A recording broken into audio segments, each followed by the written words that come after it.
Hola a todos, mi nombre es Diana Villamarín y quiero compartir con ustedes un texto del Marqués de Sade. No es apto para gente de doble moral o para personas que detesten un poco el erotismo fuerte. Así que lo comparto porque a propósito de cómplices de letras y placeres, estuvimos hablando del BDSM y bueno, eh, el tema aplica. Marqués de Sade, La sanguijuela, del libro Cuentos perversos. El señor Germán, después de cenar, me invitó a la mesa y fue precisamente allí donde vi a ese monstruo actuando de una forma tan terrible que creía estar engañada por mis ojos. 4 criados, entre los que se encontraban 2 de los que me habían conducido al castillo, eran los encargados de servir aquella asombrosa cena. Ese episodio merece ser detallado y voy a intentar hacerlo sin exageración, segura de que lo ocurrido era habitual en ese palacio. Para comenzar, sirvieron 2 copas, una de pasta de azafrán y la siguiente de cangrejos con jamón. Luego lomo de res a la inglesa, 8 entremeses, 5 principios, 5 platos ligeros, una cabeza de jabalí en medio de 8 platos de asado y 6 de fruta, helados, 6 clases de vino, 4 licores y café para terminar. El señor de Germán comió de los diversos platos, devorando de mucho todo su contenido. Se agotaron 12 botellas de vino, 4 de Borgoña al comienzo y 4 de champán con el asado. El Tokay, el Monsieur, el Hermitage y el Madera fueron bebidos con los postres. Se terminó con 2 botellas de licores de las islas y 10 tazas de café.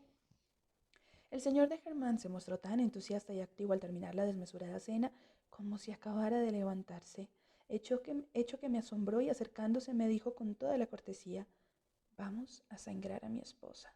Ya me dirás, te lo ruego, si lo hago tan bien con ella como contigo.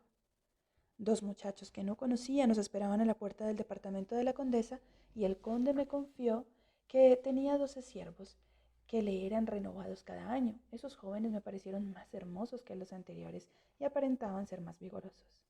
Todas las ceremonias que voy a relatar hacían parte de lo consuetudinario y eran los que el conde realizaba diariamente, variando solamente el lugar de las sangrías. La condesa, que llevaba un vestido de muselina flotante, se arrodilló cuando entró el conde, preparándose para satisfacer el terrible capricho de su esposo. ¿Estás dispuesta?, preguntó su esposo. A todo, mi señor, respondió ella con humildad. Sabes bien que soy tu víctima y que solo debes ordenar. En ese momento el señor Hernán me pidió que desnudara a su mujer y que se la llevara. Por más que tales horrores me repugnaran, no tuve más opción que obedecer. Era una esclava y mi voluntad no intervenía en esos actos execrables. Despojé de su ropa a la señora y la conduje cerca de su esposo, que yacía en un gran sillón. De acuerdo con el minucioso ceremonial, ella subió al sillón y ofreció a su esposo esa parte favorita que él había festejado tantas veces en mí y que era su predilección en seres de uno u otro sexo. Abre, señora, le ordenó brutalmente el conde. Durante varios minutos la hizo tomar diversas posiciones y él la entreabría o cerraba, y con el extremo de un dedo o con la lengua homenajeaba el angosto orificio, y siguiendo el curso de su pasión la pellizcaba con rigor, la apretaba y le clavaba las uñas en su suave piel femenina.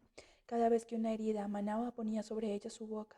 Con esos crueles preámbulos yo retenía a su desdichada víctima y a los 2 jóvenes desnudos, arrodillados entre las piernas del conde, usaban sus bocas para excitarlo.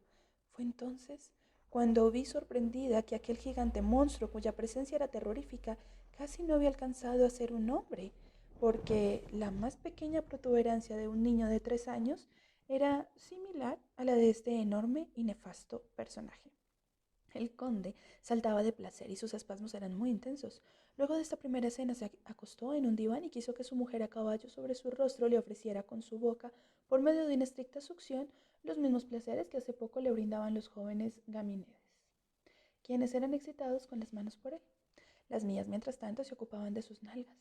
Lo acariciaba, lo manoseaba en todos los sentidos, tratando de lograr que alcanzara lo más alto de su placer. Pero después de un cuarto de hora infructuoso, decidió cambiar a la condesa de posición, acostando la boca arriba y con los muslos muy abiertos. Ante el cuerpo de ella entreabierto, el conde fue presa de un furor y comenzó a blasfemar, lanzándose con una lanceta sobre ella, hiriéndola en forma superficial en 5 partes y bebiendo las pocas gotas de sangre que fluían de esos cortes. Estas primeras crueldades dieron paso a otras más descarnadas. El conde volvió a sentarse, dejando un breve sosiego a su esposa, y ocupándose de los 2 jóvenes, los obligó a acariciarse mutuamente. Luego realizó una cadena de sexo oral con ellos. Su impotencia era tan radical que ni los mayores esfuerzos podían satisfacerlo. En ocasiones parecía experimentar espasmos agudos, pero su cuerpo no manifestaba nada. Y a veces me obligaba a chupar los miembros de los jovencitos hasta con su consumación, para después ir a su boca a dejar el incienso que recogía de ellos. Finalmente, los envió uno tras otro hacia la desgraciada condesa. Los hermosos jóvenes se acercaron a ella, la insultaron, la golpearon, la bofetearon, y entre mayor era su violencia, eran más elogiados por el conde. Mientras tanto, el señor Germán se ocupaba de mí.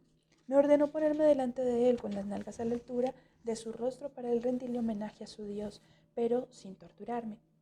Ignoro por qué no me maltrató, tampoco a sus gamines, pues solo quería ensañarse con su esposa. Tal vez la condición de pertenecerle era un motivo para ser maltratada, o seguramente solo le emocionaba la crueldad a causa de que los lazos matrimoniales le daban más intensidad a los ultrajes y asimismo más placer. Todo es factible en esas corruptas mentes, y aquello que más se aproxime a un crimen siempre será lo que más lo hace llegar al delirio. Finalmente nos colocó a los jóvenes y a mí alrededor de su esposa, mezclados unos con otros, intercalando hombres entre nosotras y todos presentándole el trasero. Primero los contempló desde lejos y después se aproximó, tocando, comparando, acariciando. Los muchachos y yo nada teníamos que sufrir, pero cuando llegaba su esposa, la laceraba y atormentaba. Después volvió a cambiar la escena, obligando a la condesa a ponerse boca abajo sobre un sofá, y tomando a los dos jóvenes los introdujo por turno él mismo en el estrecho camino ofrecido por la condesa de Germán, permitiéndoles que se excitasen en ese reducido lugar, pero ordenándoles consumar el sacrificio en su boca. Este acto fue demorado, y el conde enfurecido se levantó y quiso que yo reemplazara a la condesa. Le rogué que no lo hiciera, pero se irritó más. Colocó a su esposa boca arriba sobre el sofá y me puso sobre ella con el trasero hacia él, y allí ordenó a sus mancebos que me poseyeran por el camino prohibido. Debía entonces excitar a la condesa con mis dedos y besarla con la boca.